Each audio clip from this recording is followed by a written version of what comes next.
Boker Tov, nous sommes le 8 janvier 2021, c'est l'heure du premier journal d'information en direct de Jérusalem sur Studio Kalita.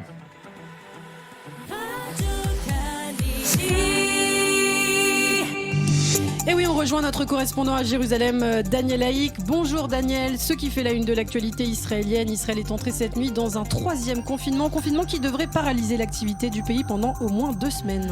Oui, bonjour Ilana. Depuis minuit, Israël se replace en confinement, ou si l'on préfère, Israël resserre considérablement le confinement entamé il y a 12 jours. Concrètement, les établissements scolaires de tout le pays sont fermés, les centres commerciaux et magasins aussi, à l'exception des supermarchés, pharmacies. Les transports en commun vont fonctionner au ralenti. Les Israéliens doivent rester chez eux et en aucun cas ne s'éloigner de plus de 1000 mètres de leur domicile, à moins qu'ils ne travaillent dans des services d'urgence ou qu'ils ne doivent se rendre à l'étranger.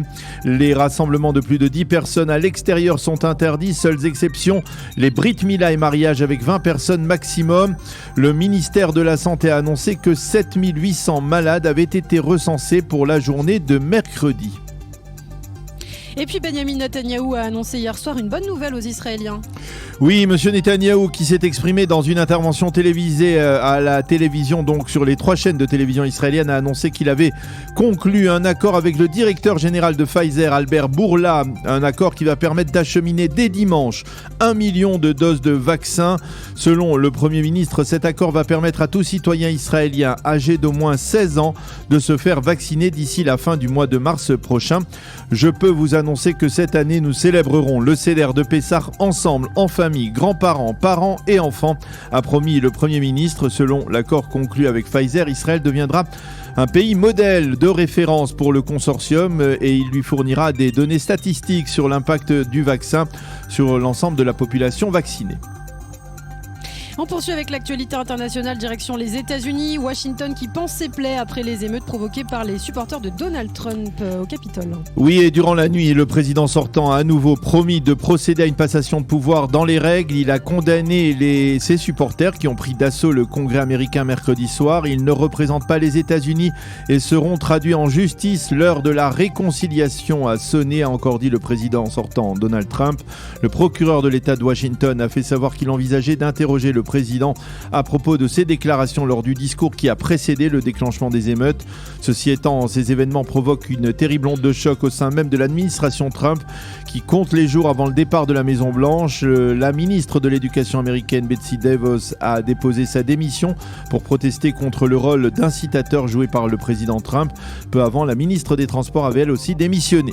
A noter qu'hier soir, la façade de la mairie de Tel Aviv a été illuminée aux couleurs américaines en signe de solidarité avec le peuple américain. De même, le président de l'État, Reuven Rivlin, a réagi aux événements de Washington en appelant les Israéliens à ne pas devenir la proie de divisions.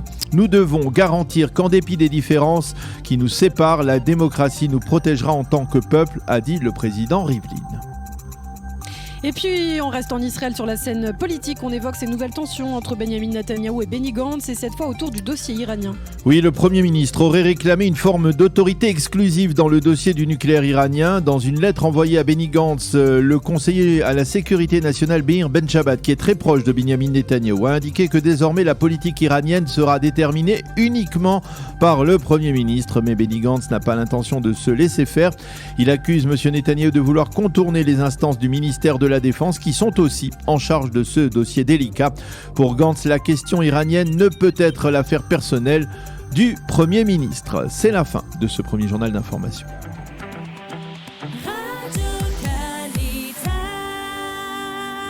La météo, le temps sera toujours clair et ensoleillé sur l'ensemble du territoire israélien avec des températures élevées pour un début du mois de janvier. Il fera aujourd'hui 17 degrés à Jérusalem, 24 à Tel Aviv et 28 degrés à Eilat.